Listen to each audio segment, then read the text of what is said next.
Bonjour mesdames et messieurs, bienvenue à cette nouvelle édition du Cercle de presse du Saguenay.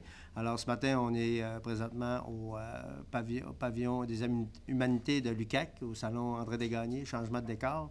Et on reçoit aujourd'hui le commandant de la base de Bagotville, le colonel Darcy Molstad.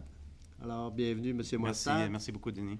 Et puis, j'inviterai les gens qui veulent poser des questions dans cette formule un peu inhabituelle à se présenter au lutrin où il y a un micro pour nos amis de la télévision.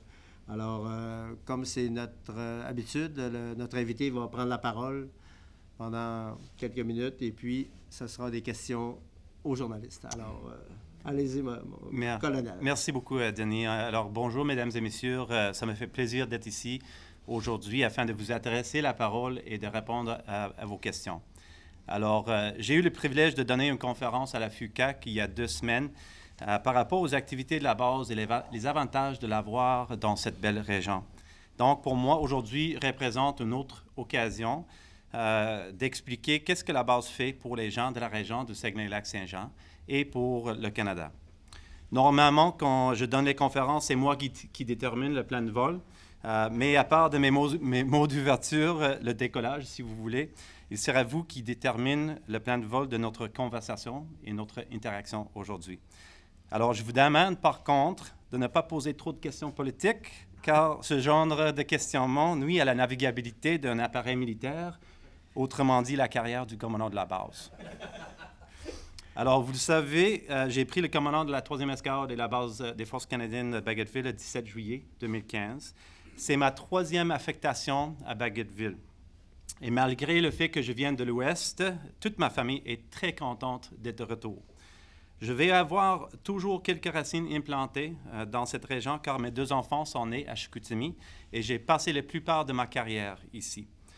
Je sais que mes prédécesseurs ont toujours essayé de sensibiliser les médias et les gens de la région à la différence entre la 2e escadre, la 3e escadre et la base de Bagotville. Alors, je pense que ça vaut la peine de l'expliquer encore pour que vous puissiez mieux comprendre les différences entre les rôles et responsabilités de ces 3 organisations très distinctes. Premièrement, je porte 2 chapeaux. Je suis le commandant de la 3e escadre et le commandant de la base de Bagotville. En tant que commandant de la base, je suis responsable d'appuyer les formations et les unités qui sont physiquement sur la base et celles qui sont dans ma zone de responsabilité, qui inclut le NCSM Champlain, le Régiment du Saguenay, le Centre de recrutement des Forces canadiennes à Chicoutimi, entre autres. Comme commandant de la base, je suis responsable pour les infrastructures, les programmes et les services pour tous les employés civils, les membres militaires et leurs familles. Et je suis responsable pour le rayonnement régional. Je suis le porte-parole officiel de la base. Comme commandant de la base, je dois appuyer la 2e escadre, qui est commandée par un autre colonel, et je dois appuyer la 3e escadre, qui est commandée par moi-même. C'est quoi le rôle de la 2e escadre? C'est une question qu'on entend souvent. La 2e escadre expéditionnaire est une capacité opérationnelle qui a été ajoutée à la base de Bagotville depuis l'année 2011. C'est une formation qui est capable de se déployer très rapidement afin de préparer pour l'arrivée des détachements de la force aérienne lors d'une mission expéditionnaire. La 2e escadre établit les systèmes de communication, les réseaux informatiques, un centre des opérations pour que les détachements puissent arriver à une mission et commencer à opérer immédiatement, clé en main. La 2e escadre fournit le personnel nécessaire pour s'occuper du commandement et contrôle des opérations aériennes, ainsi que du personnel qui s'occupe de la logistique d'une mission. La 2e escadre a un effectif d'environ 350 personnes, dont 230 sont physiquement à la base de Bagotville. Elle est commandée par le colonel Luc Boucher. La 3e escadre était toujours présente à Bagotville. Elle est responsable de fournir une force de chasse agile, polyvalente et entraînée pour répondre aux demandes du gouvernement.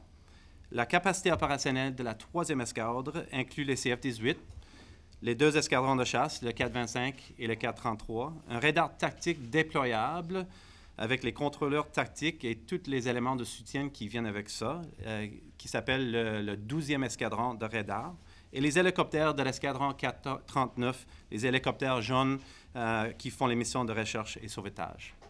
Toutes les autres unités de la 3e escadre, et il y en a plusieurs, sont présents afin d'appuyer cette capacité opérationnelle. Quand je porte mes 2 chapeaux, je suis responsable pour environ 1500 membres de la force régulière, 142 membres de la force de réserve et 330 employés civils. Alors voilà, encore une fois, un cours 101 sur les escadres et la base de Bagotville. Opérationnellement, la base de Bagotville est très, très occupée. Nous sommes impliqués à l'intérieur du pays et à l'extérieur. Nous faisons la mission NORAD, la défense de l'espace aérien canadienne, 24 heures sur 24, 7 jours sur 7, 365 jours par année. La base continue à appuyer la mission au Koweït, Opération Impact, et notre escadron de recherche et sauvetage est toujours prêt à sauver des vies, des fois dans des conditions très mauvaises. Nous faisons une différence dans toutes nos missions et je suis très fier de la performance de tout le personnel de la base. Nous sommes aussi très impliqués dans la région du Saguenay-Lac-Saint-Jean. D'abord et avant tout, en tant que 3e employeur de la région, avec un grand terrain et les immenses infrastructures, les retombées économiques sont significatives. Si on comptabilise le tout, les retombées économiques sont environ 180 millions de dollars par année. Nous sommes, à mon avis, un partenaire régional de choix. Notre fonds de charité de la base a eu une année record cette année où on a amassé 84 000 $ grâce à la générosité de nos membres qui sera distribuée aux plusieurs causes de la région. Nous participons annuellement à les grands défis Pierre Lavoie. L'année passée, nous avons remis 32 000 $ aux 4 écoles qu'on a par année, 8 000 $ à chaque des 4 écoles. Pour une de ces écoles, ça représentait la moitié de leur budget annuel. Nous avons le musée qui est le seul musée de l'aviation francophone en Amérique du Nord. Et on a eu une année record au musée avec plus de 14 000 visiteurs. Et on ne peut pas oublier le spectacle aérien international de Bagotville. L'édition 2015, sous le leadership de colonel Sylvain Ménard, mon prédécesseur, l'année 2015 était une belle réussite. Et je suis fier d'être le président de l'édition 2017. En primaire, je vous annonce que nous tiendrons notre première conférence de presse le 25 février prochain. Vous aurez à ce moment une bonne idée de l'avancement des préparatifs pour ce rendez-vous à ne pas manquer. Alors, en résumé, la base de Bagotville continue à défendre le Saguenay. La base continue à être à l'avant-garde de la liberté au Canada et à l'étranger. Nous sommes un voisin toujours présent, mais pas toujours apparent et un partenaire de choix. Alors, je vais arrêter là. Je pourrais parler beaucoup plus longtemps par rapport à la base et nos activités, mais je vais vous donner la chance de poser vos questions. Alors, merci beaucoup pour l'invitation aujourd'hui. Ça me ferait plaisir de répondre à vos questions. Merci, colonel. Donc, le vol, on est en vol. Oui, on est en vol. C'est votre plan de vol.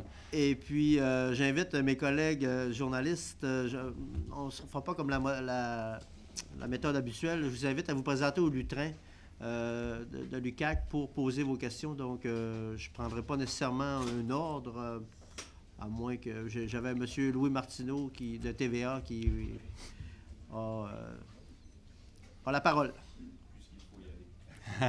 Colonel, une question au sujet de l'engagement militaire canadien en Irak, en Syrie. On sait que le premier ministre Trudeau récemment a retiré les CF-18 des missions de combat. On parle plutôt d'une mission qui va être orientée vers la formation des troupes au sol. Est-ce que la base de Bagotville aura quand même un rôle à jouer dans le cadre de cette nouvelle mission-là? Est-ce qu'il est possible que des effectifs de Bagotville soient quand même déployés dans cette région-là en vertu de cette nouvelle mission-là? Merci beaucoup pour votre question. En fait, oui, absolument, les membres de la base de Bagotville peuvent être impliqués dans la nouvelle mission. Maintenant, au Koweït, l'opération Impact, le détachement de chasseurs est fourni par la base de Cold Lake en Alberta. Mais on a encore les membres de la base qui sont présentement déployés afin de remplir les postes dans le quartier général, les postes de la force opérationnelle aérienne. Donc, on va continuer à appuyer la mission avec du personnel pour remplir les postes importants, les postes de logisticiens, les administrateurs, etc., afin de continuer à gérer la mission, la nouvelle mission. On était censé de remplacer la base de Cold Lake en tant qu'escadre responsable pour fournir le détachement de chasseurs en avril, si le gouvernement avait décidé de prolonger notre mission. Donc, ça va être un changement qu'on va voir. on va retirer les CF-18, comme vous avez dit. Donc, 3 des 6 CF-18 qui sont présentement déployés viennent de Bagotville. Donc, on va recevoir ces avions ici à Bagotville, puis on va les avoir pour faire notre propre entraînement de nos pilotes et nos techniciens. Donc, ça va être un autre changement avec la nouvelle mission. Je comprends qu'actuellement, il y a des appareils de Bagotville qui sont sur le théâtre d'opération et qui ont participé à des missions de combat? Oui, monsieur, absolument, oui. C'était toujours comme ça. On a partagé les avions entre la base de Cold Lake puis la base de Bagotville. C'est toujours une question de la gestion de la flotte, la fatigue de chaque avion, les inspections, etc. Donc, on choisit les meilleurs avions en conséquence de l'horaire d'inspection, etc., pour faire la mission là-bas. Donc, on a quelques avions qui sont présentement au Koweït. Est-ce que vous pouvez préciser, il y a combien de militaires de Bagotville qui sont actuellement déployés dans cette région? On a une quinzaine de personnes qui sont présentement déployées, qui font partie de la force opérationnelle aérienne, le quartier général là-bas, qui remplissent certains postes au Koweït. Merci. Oui, de rien. Alors, prochaine question, M. Roger Boivin de GPS Stratégie. Oui, en effet. Bonjour, M. Villeneuve. Bienvenue, mon commandant. Merci beaucoup de votre présence. Vous savez que la région vit une période économique, disons, stable, pour rester prudent dans les termes. Ça, c'est pas très jour. Mais on sait que de votre côté, la base est quand même je pourrais parler d'en expansion. Pouvez-vous nous donner quelques informations sur le plan d'investissement à court terme de la base? Et peut-être à plus long terme là, sur la nouvelle escadre ou enfin, oui, que sais-je, ce que vous pouvez rendre public, bien sûr, mais on voit le long de l'autoroute en construction qu'il y a des logements, entre autres. Je sais pas, avez-vous la... Oui, absolument. Ça bouge sur la base de Bagotville. Merci pour la question, M. Boivin. Alors, je pense que l'avenir de la base de Bagotville est très promoteur. En fait, on voit il y a plusieurs investissements qui sont présentement en cours. C'est une base qui a grandi avec l'addition de la deuxième escadre. Donc, on est la seule base de l'aviation royale canadienne au Canada qui a deux escadres qui sont physiquement à la base. Donc, toutes les autres bases de l'aviation, il n'y a rien qu'une escadre qui est physiquement sur la base. Donc, ça, c'est une chose qui est intéressante pour le Bagotville. Donc, avec l'augmentation de la population de la base, ça veut dire qu'on a besoin de plus des infrastructures. Dans le quartier militaire, on a un projet qui est en cours présentement pour construire les nouvelles unités de logement résidentiel. Ils vont compléter 16 nouvelles unités à la fin du mois de mars, à la fin de l'année financière. Et puis, ils vont commencer 16 autres unités au début d'avril qui vont être complétées avant la fin de l'année financière 16-17, donc à la fin de mars 2017. Ce projet, pour construire 32 nouvelles unités de logement résidentiel, est un projet qui est à 32 millions de dollars d'investissement dans la région. Donc, c'est un gros projet d'infrastructure. On vient d'avoir l'approbation du ministre de Défense pour la construction d'un nouveau hangar de transport, un gros hangar où on va faire l'entretien et la maintenance de nos véhicules lourds. Et ça va commencer cet été. C'est un projet d'environ 50 millions de dollars. L'addition de la deuxième escadre, le projet pour construire leurs installations, leurs infrastructures n'est pas approuvé encore, mais on attend de voir l'approbation pour ce projet dans l'avenir avec l'argent qui va venir avec ça pour construire les installations permanentes pour la deuxième escadre. À mon avis, mes prédécesseurs, le colonel Prévost et le colonel Ménard, ont fait des miracles afin de trouver l'espace pour les 250 personnes qu'on a ajoutées à la base de Bagotville. Puis ils l'ont fait sans beaucoup plus de ressources. Sans beaucoup plus de ressources financières et pas beaucoup plus de ressources humaines non plus. Donc, je pense qu'on a bien survécu la deuxième escadre, mais c'était temporaire. Donc, on attend toujours l'approbation pour le projet, puis pour construire les installations permanentes pour eux autres. On va faire un réaménagement de la rampe à l'extérieur d'un de nos hangars cet été. Ça va être encore un autre projet de 5 millions de dollars d'investissement dans la région. Donc, oui, il y en a plusieurs projets qui vont venir, qui vont avoir des retombées économiques significatives. Donc, je pense que le futur de la base de Bagotville est très promoteur, puis c'est bon pour la région, c'est bon pour la base. En complémentaire, peut-être sur le hangar de 50 millions de dollars, oui. Ça va être une structure immense. Hein? Oui, ça va être une structure immense. Avez-vous des détails à nous fournir? Pas des détails de la grandeur de l'hangar exactement, mais je peux vous fournir les détails si vous voulez. Ça va commencer cet été. Et puis après la construction du nouveau hangar, l'ancien hangar va être démolé. Donc, ça va nous donner une hangar qui va être très bon pour l'entretien de nos véhicules lourds. Ce sont les véhicules lourds qui entretiennent les pistes de l'aéroport, qui font le déneigement des pistes, etc. Donc, c'est très important qu'on garde ces véhicules en très bonnes conditions. Mais c'est un beau projet. Prochaine question, Mme Catherine Paradis de Radio-Canada. Bonjour, M. Molstead. C'est pour faire un suivi à la question de mon collègue Louis. Vous avez parlé de la présence de Bagotville dans la nouvelle mission canadienne. En ce moment, je comprends qu'on a 3 avions, 15 militaires. Sous les nouveaux termes, on n'aura plus d'avions. Combien on va avoir de militaires? Je ne peux pas vous donner le chiffre exact présentement, mais ça va rester environ au même niveau. Une quinzaine, vingtaine du personnel qui vont remplir les postes aux quartiers généraux de la mission au Koweït. Donc, il y a deux quartiers généraux au Koweït. Il y a le quartier général de la Force opérationnelle aérienne, puis le quartier général de la Force opérationnelle interarmée, parce que c'est une mission interarmée. On a les appareils de l'Aviation royale canadienne qui vont rester là-bas. On a le ravitailleur, le Airbus, puis on a les 2 avions, les 2 Aurora, qui font les missions de surveillance qui vont rester au Koweït. Mais on va voir une augmentation des soldats, des forces spéciales qui vont être ajoutés à la mission. Donc, c'est vraiment une mission interarmée. Ça, c'est la raison pour laquelle on a établi un quartier général de la force opérationnelle interarmée. Donc, ça va rester au même niveau, quinzaine, vingtaine de personnes qui vont participer à la mission. Vous pouvez confirmer qu'on n'a pas les 3 nouveaux appareils qui vont aller là-bas. Nous, on ne les a pas ici. Donc, ces appareils-là ne viendront pas de Bagotville. Mais les 3 appareils qui appartiennent de Bagotville vont revenir ici à Bagotville. Donc, on va les avoir pour faire nos missions d'entraînement. Mais le ravitailleur et les 2 Aurora, oui, nous, on n'a pas ça là-bas. ici. Mais nous, on n'a pas ça ici, donc ils ne vont pas venir de Bagotville. Non. Ils viennent de Trenton, le ravitailleur, puis les Aurora viennent de Comox et Greenwood. Comox en Colombie-Britannique et Greenwood, Nouvelle-Écosse. Dernière question. À quel moment est-ce que les F-18 vont revenir? Mais maintenant, le gouvernement a annoncé que les dernières frappes auront lieu le 22 février. Donc, ça prend quelques temps afin de fermer la mission puis de préparer tous les équipements pour les transporter au Canada. Donc, je n'ai pas la date exacte, mais ça va être au début de mars, probablement au début de mars qu'on va voir les avions de retour. Est-ce qu'il y a d'autres questions? Merci. Mme Paradis. Merci. Prochaine question, M. Normand Boivin du quotidien Progrès Dimanche. Colonel, toujours dans la foulée de la fin de la mission en Irak, est-ce que pour Bagotville, ça va changer quelque chose sur le plan, par exemple, des budgets, le fait que la mission en Irak se termine? Est-ce que ça va vous donner plus de budget, plus de disponibilité d'appareils, plus d'heures d'entraînement?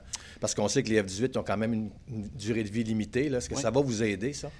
Oui, au niveau de l'entraînement de nos pilotes, ça va nous aider. D'avoir 3 avions de plus sur la rampe, absolument, ça va nous aider de faire l'entraînement pour nos pilotes. La disponibilité de nos avions va augmenter. La fin de la mission est à la fin de l'année fiscale, l'année financière. Donc, ça ne nous aide pas énormément au niveau des heures de vol parce qu'on comptabilise nos heures de vol avec l'année financière de 1er avril ou à la fin mars. Donc, oui, on a utilisé plusieurs heures de vol pour faire la mission en Irak et en Syrie. Si la mission avait terminé plus tôt, on aurait été peut-être capable d'utiliser ces heures de vol pour l'entraînement de nos pilotes un peu plus. Mais parce que la fin de la mission est à la fin de l'année financière, ça ne nous aide pas énormément par rapport aux heures de vol. Mais c'est certain que ça va aider Cold Lake aussi d'avoir ces 3 avions et aussi leur personnel à Cold Lake pour faire les missions d'entraînement. Donc, au niveau de l'entraînement de nos pilotes et nos techniciennes, ça va nous aider au Canada. Oui. OK. J'aurais une sous-question un petit peu par rapport à ça, dans toute la foulée du renouvellement de la flotte de F-18. Pouvez-vous nous expliquer qu'est-ce qui limite la vie des F-18, puis où ça en est actuellement, par exemple? Si vous me dites c'est 8000 heures, une cellule de F-18, après ça, c'est pas garanti, donc on arrête. Je veux dire, il reste combien d'heures en théorie, là? Parce que je sais que les F-18, je pense que c'est 2021. On ne compte pas les heures, on regarde plus la structure et la fatigue de la structure. Donc, on a certains capteurs dans l'avion qui mesurent la fatigue sur la structure. Donc, on a planifié d'utiliser le CF-18 jusqu'à 2025. C'était le plan pour l'instant. Si on ne va pas avoir un remplacement pour le CF-18 en 2025, mais il faut qu'on regarde les options pour prolonger la vie de l'avion. C'est certain qu'on est limité par la structure. Ce n'est pas par les capteurs et la capacité opérationnelle de l'avion. En fait, c'est un avion qui a été développé dans les années 70. On l'a acheté dans les années 80, mais avec la modernisation du CF-18, l'avion est un avion de 4e génération, mais est un avion très performant. Donc, on est très respecté par nos alliés et on peut faire les tâches qui sont nous confiées avec brio avec cet avion, mais le problème, c'est que la structure va tomber noire, si on peut dire, un moment dans l'avenir. Donc, ça, c'est l'affaire. Puis, on mesure la fatigue sur chaque appareil très soigneusement afin de planifier notre stagger, qu'on va voir les avions qui ne vont pas être capables de voler encore, puis on espère qu'on va voir les nouveaux avions qui vont être ajoutés afin de compenser pour la baisse d'avions de CF-18 qui seront disponibles. Prochaine question, M. Louis Martineau de TVA. Encore sur la mission en Syrie et en Irak, êtes-vous en mesure de nous dire les CF-18 de la base de Bagotville ont participé à combien de missions et quel type de mission on leur confiait? Oui, alors moi je ne peux pas vous donner un chiffre d'exactement combien de missions les avions de Bagotville ont participé, mais je peux vous dire que les Canadiens ont fait plus de 300 frappes, plus de 300 missions où ils ont largué les bombes afin de détruire une cible qui était désignée par le commandement et contrôle de la mission là-bas. Donc, ils font les missions des fois pré-planifiées, des missions où la coalition a déterminé déjà qu'il y a une cible qui doit être frappée, comme une cache de l'armement ou un véhicule ou peu importe le genre de cible. Donc, ça peut être une mission pré-planifiée. Aussi, ça peut être une mission où ils sont dans les airs. Puis ça peut être une cible que la coalition trouve immédiatement, puis ils vont faire une frappe contre cette cible. Donc, ils sont vraiment flexibles. Ils peuvent faire les missions pré-planifiées, ils peuvent faire les missions où la cible est déterminée même pendant les avions sont dans les airs. D'accord. Est-ce que vous êtes en mesure aussi de nous dire si les appareils canadiens ont été la cible de tir, de batterie, je ne pense pas d'avion parce que l'État islamique n'a pas d'avion, mais de tir de batterie antiaérienne par hasard? Alors, pour des raisons de sécurité opérationnelle, je ne peux pas vous dire si c'était le cas ou pas, mais je peux vous dire qu'il y a des systèmes d'armement sol à air qui sont présents en Irak et en Syrie. Puis ça arrive où les avions, les appareils de la coalition sont tirés là-dessus par les systèmes d'armement qui existent en Irak et en Syrie. Mais je ne peux pas vous spécifier si nos avions étaient ciblés par ces systèmes. Merci. Merci. Prochaine question, Mme Catherine Paradis de Radio-Canada. Monsieur Malstead, la raison que le premier ministre Trudeau a donnée pour modifier la mission qui est en cours à l'étranger, il a dit, si je ne m'abuse, qu'à son avis, les frappes aériennes, ce n'était pas nécessairement la meilleure façon de participer à ce conflit-là de la part du Canada. Qu'est-ce que vous pensez de ça, vous qui dirigez une base aérienne? Alors, moi, je pense que la stratégie en Irak et en Syrie doit être une stratégie compréhensive. Et je pense que c'est le même avis de notre gouvernement, le gouvernement Trudeau. Je pense, j'ai déjà vu certains commentaires dans les nouvelles et je pense que notre gouvernement reconnaît que ça prend une stratégie compréhensive. Puis c'était à leur avis, il y avait assez d'avions de chasse présents en Irak et en Syrie pour contribuer les frappes qui sont nécessaires pour combattre contre l'État islamique, le soi-disant État islamique. Donc, mais ça prend aussi les entraîneurs au sol afin d'augmenter le niveau de sécurité au sol, afin de contrôler le terrain. On a vu dans l'histoire de guerre que ça prend une stratégie compréhensive. Les guerres ne sont pas gagnées seulement des airs et les guerres ne sont pas gagnées seulement sur le terrain. Donc, ça prend une stratégie compréhensive. À ce moment-là... Et complémentaire, oui. Okay. À ce moment-là, le travail que, dans le fond, nos avions et nos militaires ont fait là-bas, est-ce qu'il a été efficace? Ah oui, absolument. Je suis très fier de leur performance. Ils ont fait leur mission avec brio. Ils ont fait... on ne peut pas comptabiliser leur performance avec juste le nombre de missions où ils ont largué les bombes. Le ciblage en Irak et en Syrie par les Canadiens et par la coalition est fait d'une façon très... avec beaucoup d'attention, parce qu'on ne va pas tuer les civils. C'est très important qu'on va éviter les dommages collatéraux. Donc, puis on utilise nos capteurs très efficacement. On a les systèmes d'armement qui sont très précis. Donc, à mon avis, nos avions de chasse ont fait un excellent travail. Ils ont contribué à la mission et à la coalition. Et on doit être fiers d'eux autres. Puis je suis fier. Merci. Merci. Prochaine question. M. Roger Boivin, GPS Stratégie. Oui, je ne voudrais pas quitter le théâtre opérationnel. On est toujours en Syrie, mais dans la région, il se développe à Alma, autour du cégep d'Alma, du cégep d'Alma, un centre des drones, d'expertise des drones, sur lequel la base a sûrement été interpellée. Est-ce que vous pourriez nous parler des relations que vous avez, de la cohabitation que vous avez, et aussi peut-être sous question, c'est peut-être la dernière génération, la prochaine génération d'avions que le gouvernement va acheter. Après ça, ça va peut-être être des UAV, là, des avions sans pilote. Est-ce que des drones vont carrément occuper Bagotville dans 30 ans? Enfin, les deux sujets, le centre de drones et la base, et peut-être l'avenir des avions. Oui, c'est une bonne question et c'est très relevant. Alors, on a une très bonne collaboration avec le Centre d'excellence de drones allemand. Ce centre d'excellence est à l'avant-garde des opérations de drones au Canada.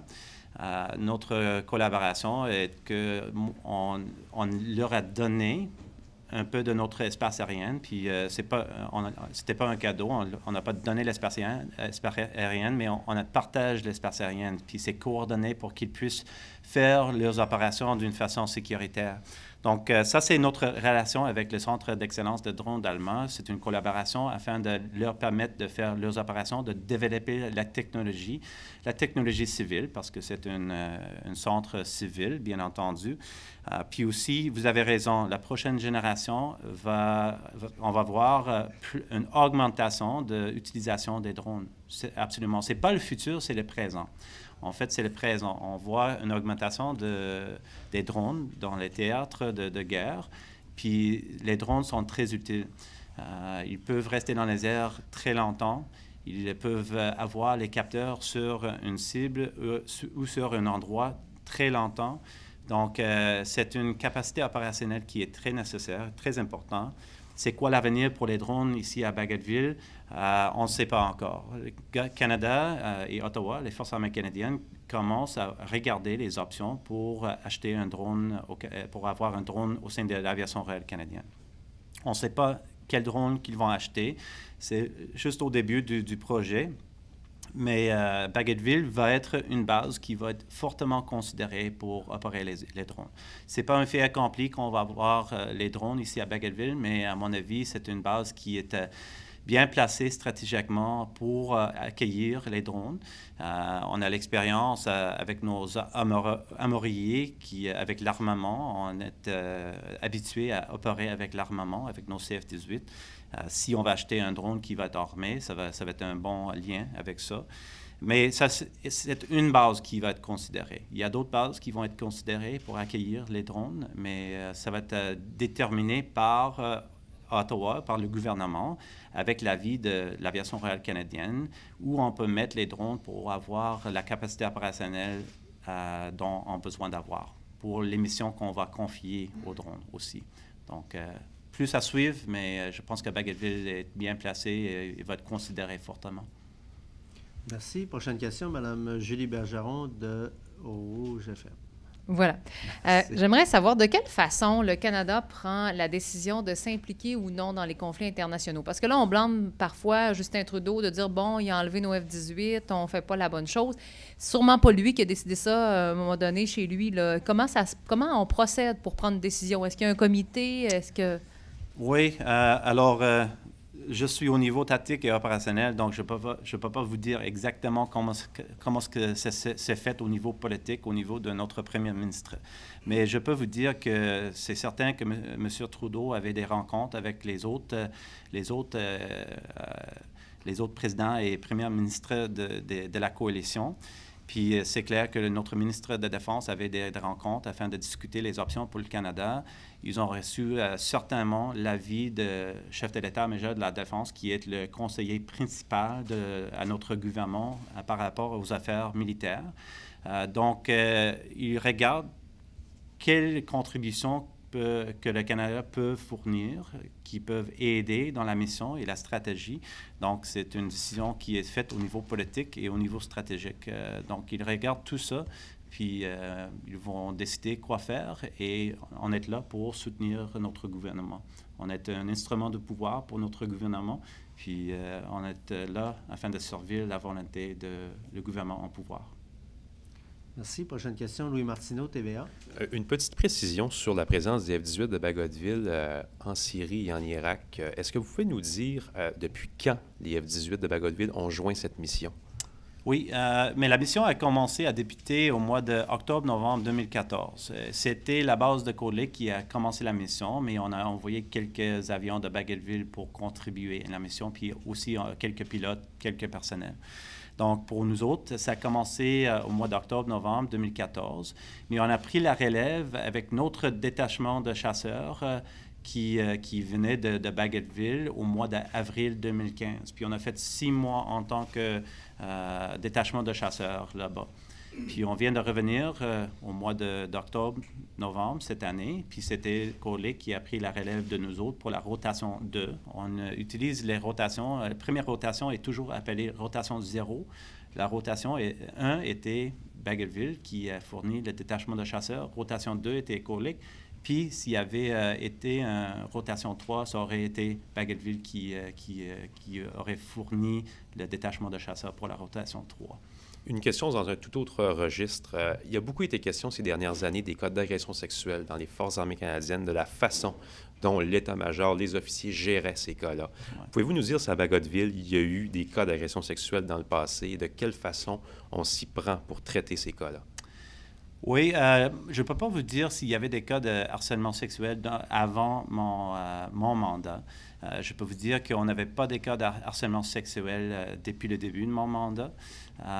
Mais absolument, c'est une situation qu'on prend très au sérieux. Le général Vance, notre chef de l'État-major de défense, a lancé l'opération Honor. Puis il a écrit un ordre d'opération pour expliquer comment on va éradiquer l'harcèlement sexuel et l'inconduite sexuelle des Forces armées canadiennes.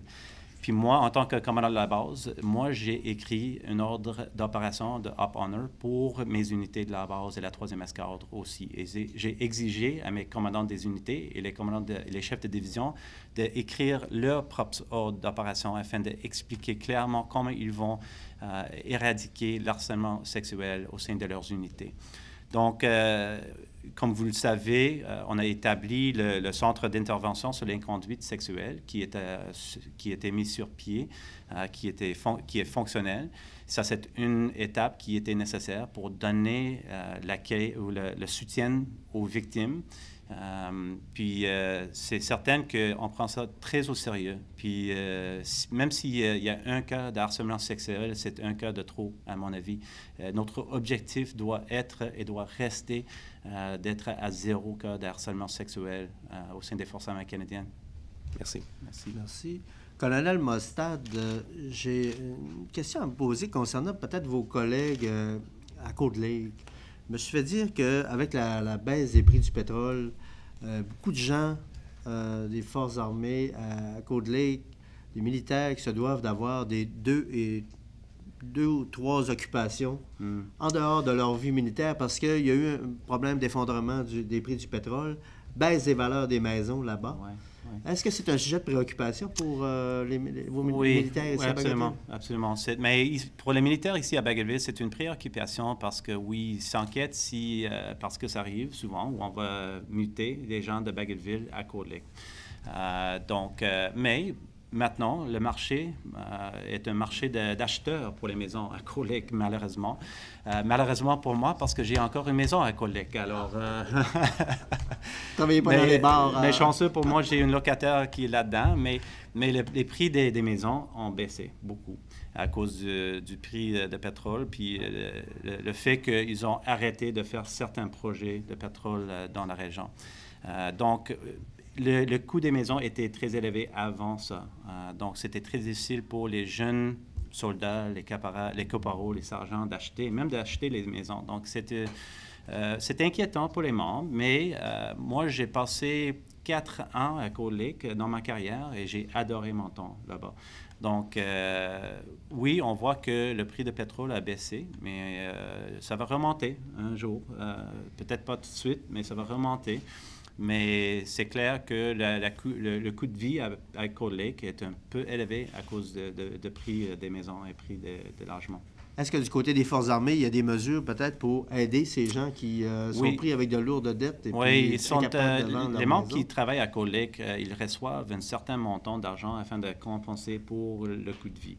Est-ce que c'est assez? Mais il faut peut-être poser cette question aux gens qui travaillent à Cold Lake. Il y a des avantages et des désavantages d'être à Cold Lake. Les maisons coûtent plus cher, mais pour le reste des choses, ça ne coûte pas très cher de vivre à Cold Lake. Les taxes, les impôts d'Alberta sont très, très bas. Donc, il y a des avantages et des désavantages d'être à Cold Lake. Mais à mon avis, j'ai adoré mon temps à Cold Lake. C'est une belle ville. C'est une belle ville de grandir une famille, de lever une famille. Puis, c'est une belle place. Mais c'est une source de stress pour quelques membres. Merci. Prochaine question, M. Normand Boivin de Quotidien pour le dimanche. Colonel, je voudrais surtout pas tirer un missile solaire sur votre carrière de commandant. Mais j'aimerais quand même vous poser une question sur la question du remplacement des CF-18. On l'a abordé tantôt. Je sais que des fois, c'est un sujet délicat parce que, bon, les gens ne veulent pas s'engager sur le plan politique. Mais seulement sur le plan d'un pilote, d'un avis de pilote. Bon, on sait que quand le Canada a acheté ses F-18 au début des années 80, il a décidé de se concentrer avec un seul avion. Avant, il y avait des CF-5 qui faisaient des attaques au sol, puis les Voodoo qui étaient des intercepteurs. Ils ont acheté un avion multirôle. Là, on a parlé beaucoup du F-35, on parle du Gripen suédois, du Typhoon, on parle du Rafale, on parle du Super Hornet.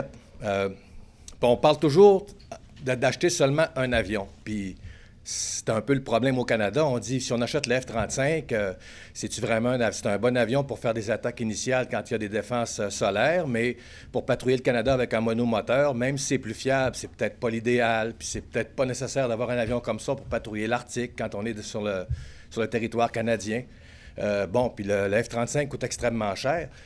Est-ce que c'est envisagé, mettons, de dire, OK, mettons, le F-35, on peut avoir besoin peut-être, plutôt que d'acheter 65 F-35 à 150 millions, de dire on achèterait peut-être une vingtaine pour faire des attaques initiales, par exemple, en territoire hostile où il y a encore des défenses solaires, et acheter après ça peut-être une quarantaine de Super Hornet pour rester au Canada.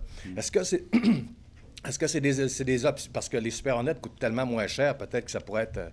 Mais est-ce que c'est des choses qui sont étudiées dans l'armée où on est encore... focusé sur seulement l'achat d'un type d'appareil seulement? Oui, je pense qu'avec le nouveau gouvernement, toutes les options sont sur la table. Donc, ça peut être une option d'avoir une flotte mélangée avec plusieurs types d'avions, mais mon avis à moi, comme pilote de chasse qui était déjà un commandant d'un escadron, c'est que d'avoir 2 types d'appareils, ça prend beaucoup plus des infrastructures et aussi, c'est un peu plus difficile d'entraîner toutes les techniciennes sur les différents appareils. Donc, ça va venir avec un coût au niveau d'entraînement, puis aussi avec notre force aérienne qui est très petite. Je ne sais pas si ça va être une option viable pour le Canada. Mais toutes les options sont sur la table et comme vous avez dit, c'est une décision politique. Ça va être une décision qui va être prise au niveau du gouvernement quel avion va remplacer le CF-18.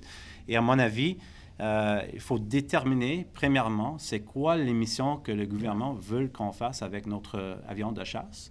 Est-ce que ça va être juste la défense de l'espace aérien canadien ou est-ce que ça va être les missions à l'étranger qu'on a faites en Libye, on fait présentement en Irak et en Syrie, ou est-ce que ça va être de participer à la Troisième Guerre mondiale, etc. Donc, il faut établir quelles sont les missions que notre gouvernement veut qu'on fasse. Puis, la deuxième chose, c'est quoi le niveau de risque qu'ils sont prêts à accepter. Ouais. Donc, même pendant la Troisième Guerre mondiale, je peux piloter un Cessna 152 avec les bombes dans mes mains, mais le risque qui est associé avec ça est énorme. Donc, il faut déterminer premièrement quelles sont les missions qu'on va faire avec le nouvel avion de chasse, puis quels sont les risques que le gouvernement est prêt à accepter. Avec ces deux facteurs, le gouvernement va être en mesure de prendre la bonne décision pour acheter l'avion qui va remplacer le CF-18. Et on va opérer le nouvel avion de chasse parce que c'est notre rôle de le faire.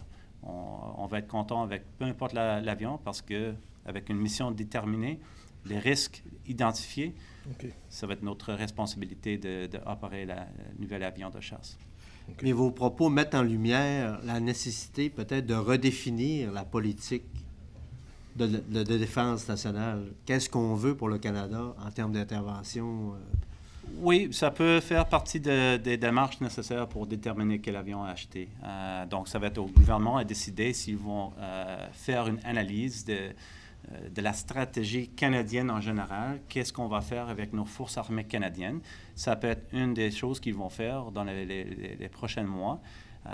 Mais on peut aussi regarder qu'est-ce qu'on a fait dans le passé. On ne peut pas vivre dans le passé, mais on peut voir et on peut apprendre beaucoup de choses des activités qu'on a faites lors des 15 dernières années. Donc, ça va faire partie de leur calcul et leur analyse au niveau du gouvernement, absolument. En tant que membre des forces, est-ce que vous estimez que c'est nécessaire que l'on redéfinisse la stratégie de défense nationale au Canada? Je ne sais pas si c'est nécessaire ou pas. Je pense que c'est nécessaire toujours de réévaluer. C'est peut-être pas de faire, de développer une nouvelle stratégie complètement de 0 à 100%. Mais c'est important de réévaluer la stratégie toujours parce que la situation est dynamique. La situation partout dans le monde est très dynamique. Notre vie, ma vie en tant que pilote de chasse a changé énormément après le 11 septembre 2001. Donc, la situation a changé. Maintenant, on voit qu'est-ce qui se passe en Irak et en Syrie avec le soi-disant État islamique, leur campagne de contrôler le terrain, d'établir un État, de facto État. Ça change des choses dans le monde. Donc, c'est important de continuer à réévaluer notre stratégie en général. J'ai confiance que même si ce n'est pas fait formellement ou officiellement, j'ai confiance que notre gouvernement, ils font ça continuellement. Merci. Normand, est-ce que tu demeures au lutrin parce que tu as une nouvelle question? Oui, bien, je voulais savoir, tantôt, on a abordé la question des drones. Vous avez dit que peut-être que Bagotville, le gouvernement d'Ottawa regardait pour en acquérir un. Est-ce que c'est quel type de drone ça serait? Est-ce que ça serait un drone de surveillance ou un drone un peu comme un Predator, quelque chose comme ça? Encore, c'est en état de définition maintenant. Je ne peux pas répondre avec précision à votre question, mais si on regarde les acquisitions dans le passé, Canada va essayer d'acheter quelque chose qui est polyvalente. Donc, à mon avis, ils vont regarder les options d'avoir un drone qui est polyvalent, qui peut faire plusieurs missions. La surveillance, peut-être l'option d'avoir la drone armée aussi. Mais la surveillance est très, très importante. Surtout si on regarde l'espace aérien au Canada, notre responsabilité de sécuriser le Nord, d'avoir une bonne connaissance, qu'est-ce qui se passe au Nord aussi. Ça me dit qu'ils vont regarder les options d'avoir un drone qui peut rester dans les airs très longtemps, qui peut faire des missions de surveillance aussi. Donc, Colonel Molstad, vous avez fait état tantôt des effectifs présents à Bagotville. Quand on parle de deuxième escadre expéditionnaire, vous avez parlé de 250 membres. L'engagement de départ par l'ex-gouvernement conservateur, c'était de monter à 550. Est-ce que ces chiffres-là pourront être atteints à court ou moyen terme? Oui, très bonne question. Je peux vous dire qu'à court terme, on ne va pas atteindre ce chiffre. Ce n'est pas dans le plan présentement d'augmenter les effectifs de la deuxième escadre d'une façon significative à court terme. Mais ça dépend qu'est-ce que l'évolution de la deuxième escadre aussi. Puis dans le moyen terme, on va voir. Peut-être il y aura une augmentation de la population, mais ce n'est pas déterminé encore. Si Bagotville est choisi en tant que la base des opérations pour un drone, peut-être on va voir une augmentation, mais on va certainement voir une augmentation de notre population et nos effectifs. Donc, ça dépend des décisions du gouvernement et de l'aviation canadienne, mais pour le présent, à court terme, on ne va pas voir une grosse augmentation de ces 230 à 250 d'effectifs de la deuxième escadre. Ça va rester comme ça pour un peu de temps. Merci. Prochaine question, Louis Martineau, TVA. Je reviens encore à la mission qui se déroule actuellement en Syrie, en Irak. Une fois que ce sera terminé, que les CF-18 seront rapatriés, je comprends, donc vous disiez qu'il y aura encore certaines personnes, certains membres de la base de Bagotville qui seront à l'état-major. Est-ce qu'il est possible que dans l'avenir, des militaires de Bagotville soient affectés à la formation sur le terrain? Parce que je crois que c'est aussi une mission qui comporte certains risques également. À mon avis, non, ça ne serait pas une option. Donc, les soldats qui vont être sur le terrain sont les soldats des forces spéciales. Donc, les soldats qui sont très entraînés, très formés pour être sur le terrain avec les autres soldats de nos alliés, puis de former les alliés. Donc, à Bagotville, nous avons une capacité opérationnelle de l'aviation. Les chasseurs, les hélicoptères, l'escadron de radar déployés.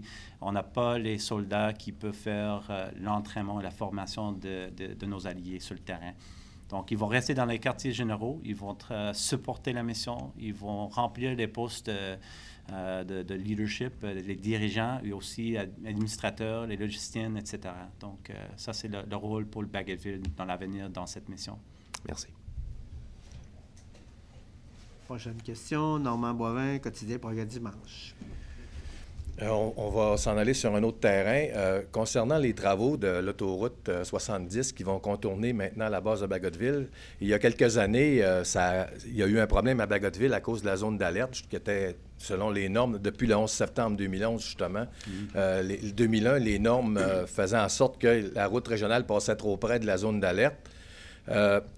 Le contournement de la base par l'autoroute 70 va régler une partie de ce problème-là.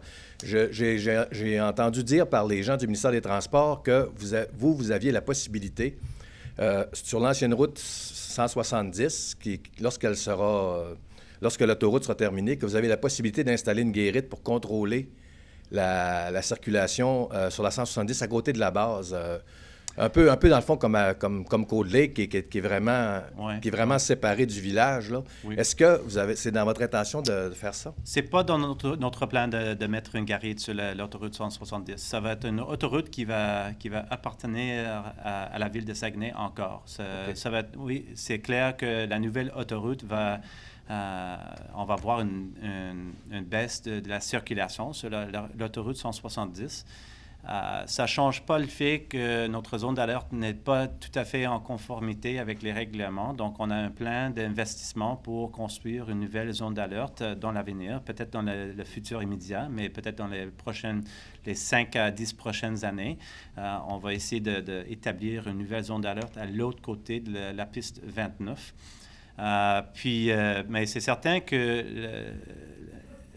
si la circulation va diminuer sur l'autoroute 170, oui, ça va sécuriser le monde un peu plus. On a déjà sécurisé la zone d'alerte avec la grosse clôture que vous voyez, puis d'autres mesures qu'on prend pour protéger les citoyens qui demeurent juste à l'autre côté de l'autoroute. Mais c'est dans nos plans de construire une nouvelle zone d'alerte, puis aussi de ne pas installer une garite sur l'autoroute 170. On veut laisser la base ouverte au public. On veut que les gens visitent le musée. Donc, on veut que les gens viennent sur la base afin de magasiner au Canex et au Tim Hortons qu'on a sur la base. Donc c'est ça. Et oui, c'est ça, la coiffeuse, oui. C'était ça. Ah oui, bonjour, monsieur. Je voulais vous parler que vous nous parliez du recrutement dans les Forces armées. C'est une institution relativement stable, une force armée, mais le monde change beaucoup. Comment ça se passe, l'accueil des nouveaux? Qu'est-ce qu'ils apportent? Est-ce que ça a changé l'institution? Est-ce que vous avez des problèmes de recrutement? Enfin, toute la question du recrutement, le renouvellement. En fait, non, on ne voit pas qu'on a des problèmes de recrutement. C'est clair que les gens veulent rentrer au sein des Forces armées canadiennes. C'est une organisation qui est professionnelle. C'est une organisation où les gens peuvent avoir une très belle carrière, une très longue carrière. Donc, à mon avis, les gens sont très intéressés à se joindre les Forces armées canadiennes, l'aviation royale canadienne également. Donc, on n'a pas un problème présentement avec le recrutement. C'est toujours un défi de former ces nouveaux recrues. Donc, ça, c'est un problème d'absorption, si on peut dire. Mais c'est clair que les gens sont intéressés de se joindre aux Forces armées canadiennes. C'est une belle carrière. J'adore ma carrière. Puis ça va très bien au niveau de recrutement. Puis les gens, les jeunes hommes, les jeunes femmes qui rentrent dans les Forces canadiennes, ils sont très motivés. Ils sont très aptes avec la technologie, comme vous pouvez imaginer, avec la technologie qu'ils utilisent présentement, les iPhones, les ordinateurs, etc. Donc, oui, ils ont beaucoup de potentiel. Ils sont très motivés. Puis, on est très content de les avoir, puis de les encadrer, de les mentorer, etc. C'est vraiment le fun. Nous avons un vétéran qui veut poser une question, un vétéran de la jante journalistique, s'entendre. Donc, M. Carole Néron. Un vétéran, c'est un peu exagéré, mais enfin. Bertrand Tremblay, pas là encore. Commandant, on a très peu parlé de la Russie. M. Poutine semble vouloir revenir au bon vieux temps de la guerre froide. Sans dévoiler un secret défense, est-ce que vous remarquez une hausse des activités du côté du Grand Nord canadien? Parce que, quand même, historiquement, le rôle de la base de Bagotville, c'est de défendre, d'assurer la pérennité et notre présence dans le Nord. Est-ce que vous remarquez une hausse de la présence russe? Mais les Russes sont encore et toujours présents dans le Nord, c'est clair. Sans dévoiler les secrets, on continue à voir que les bombardiers russes continuent à faire des missions d'entraînement, mais des missions où on doit aller les escorter pour démontrer notre capacité de répondre et de protéger nos frontières. Donc, oui, ils sont encore actifs. Sont actifs dans les autres endroits dans le monde aussi. On peut voir ça dans les nouvelles. Ils sont très actifs en Syrie, ils sont très actifs aussi en Crimée, aussi. Est-ce qu'ils violent de temps à autre l'espace aérien canadien? Non, on n'a pas vu un incident où les bombardiers russes se sont rentrés dans notre espace aérien. Ils approchent notre espace aérien, mais on est toujours là pour les escorter d'une façon courtoise afin de démontrer qu'on est là pour protéger et défendre le Saguenay et défendre l'espace aérien de l'Est du Canada. Donc, oui, ils sont encore actifs. Prochaine question, Normand Boivin, Quotidien Progrès Dimanche.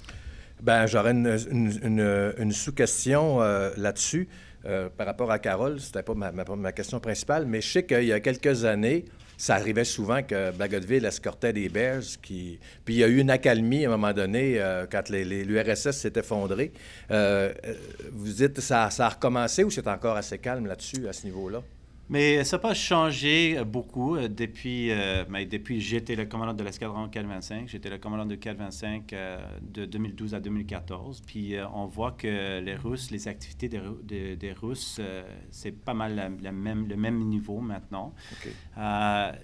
C'est plus facile pour les bombardiers russes d'approcher l'espace aérien à l'ouest du Canada parce qu'ils n'ont pas les autres pays à traverser. Donc, ils peuvent faire des missions d'entraînement plus facilement là-bas. Donc, on voit que les avions de chasse à Cold Lake sont plus actifs à ce niveau, mais ça veut pas dire que ça n'arrive pas ici à l'Est du Canada. Donc, ça arrive, puis on est là pour répondre à leur approche. OK. J'avais une petite question, colonel. Vous savez que la ville de Saguenay aimerait avoir un F-18 pour installer sur son rond-point. une carlingue de F-18, dans le fond. Est-ce que c'est un dossier qui intéresse Bagotville ou est-ce que ça se passe au niveau de la défense, au niveau de Winnipeg plutôt?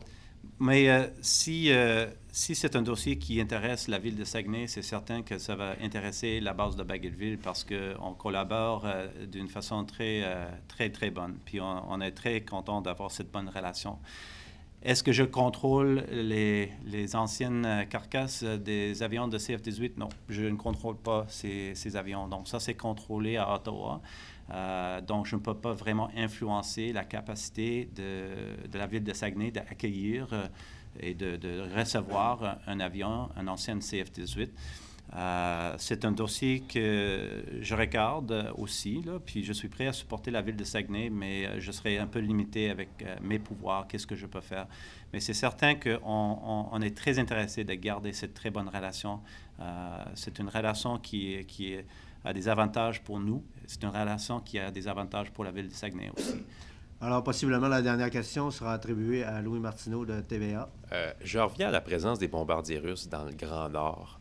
Si, dans la mesure où un bombardier devait pénétrer l'espace aérien canadien, pouvez-vous nous parler des règles d'engagement qui sont prescrites aux pilotes lorsqu'un événement comme ça survient? Je ne peux pas parler des règles d'engagement spécifiquement, mais je peux vous dire qu'il y a des procédures déjà établies et bien connues par les Russes et par les Canadiennes. Les communications standards, etc., qu'on va faire avec l'avion qui peut-être va violer l'espace aérien canadien. Donc, on a les procédures établies afin d'éviter que ça se dégénère à un incident où on doit tirer. On ne va pas tirer un bombardier russe, à moins que le bombardier largue un missile, un cruise missile. C'est certain qu'on va cibler l'armement, mais pas le bombardier.